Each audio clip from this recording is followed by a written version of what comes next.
Once upon a time, there was a little girl named Lily who loved being the center of attention in the worst way possible. From a young age, she developed a habit of tormenting her classmates. She wasn't a bad child at heart, but she had gotten used to the thrill of making others uncomfortable. She found it amusing to throw small bits of food or paper balls at her classmates when the teacher wasn't looking.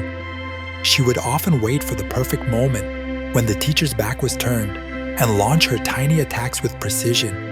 It wasn't the act itself that excited her. It was the reaction she saw in her classmates. The startled looks, the hushed whispers, and the nervous glances were what fed her behavior. No one dared to tell the teachers about her actions. Everyone in the class had learned the hard way that telling the adults would only make things worse. Lily was the type of girl who thrived on retaliation, and anyone who tried to stand up to her became her next target.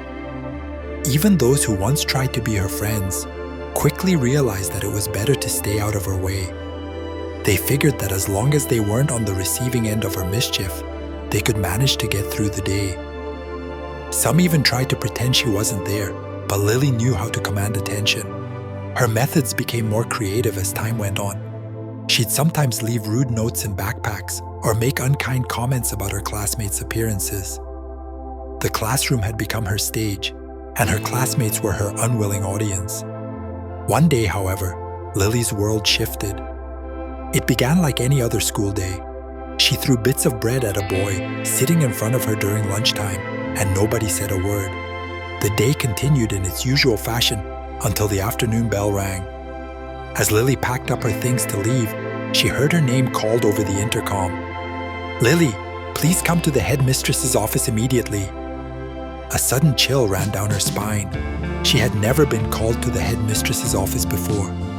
Lily, despite her outward confidence, had a sinking feeling in her stomach. She tried to act nonchalant as she walked down the hall, but each step felt heavier than the last.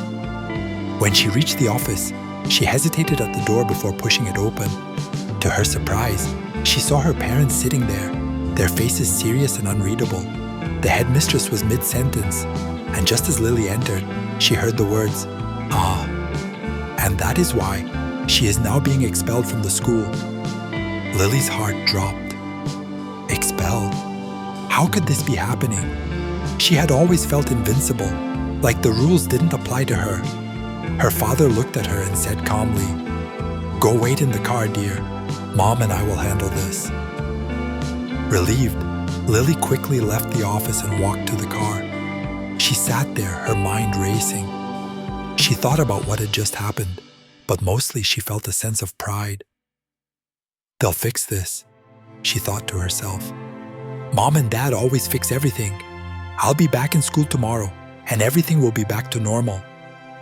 After what felt like an eternity, her parents finally came out. They got into the car, and her father turned to her and said, "Don't worry, dear. You will go back to school tomorrow." Lily felt a wave of relief wash over her. "See?" she thought. "Just like I knew. Everything's fine." The next morning, Lily got dressed and prepared to head back to school, ready to resume her usual routine. But when they arrived at the school, something was different. The headmistress was standing at the entrance, waiting for them, holding a trash picker and a large garbage bag. "This will be your school duty for the next 30 days, the headmistress said, handing the equipment to Lily. Lily's smile faltered. She turned to her father, confused. "Help me, Dad," she pleaded, her voice uncertain for the first time. But her father didn't offer the help she expected. Instead, he looked at her kindly but firmly and said, "This was our idea, darling. Your mother and I have decided that this is the best way for you to learn. We will never support bullying, and what you did to those children was terrible." Lily was stunned. She had always assumed that her parents would protect her, no matter what. But now she was realizing something she had never considered before. Her father continued, "As parents, we have a duty to care for you, to give you a place to sleep and food to eat.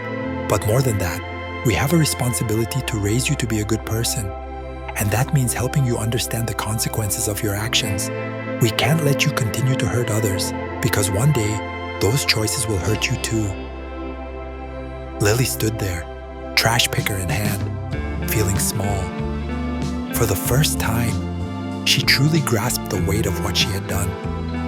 The power she had felt over her classmates wasn't real. It was based on fear, not respect.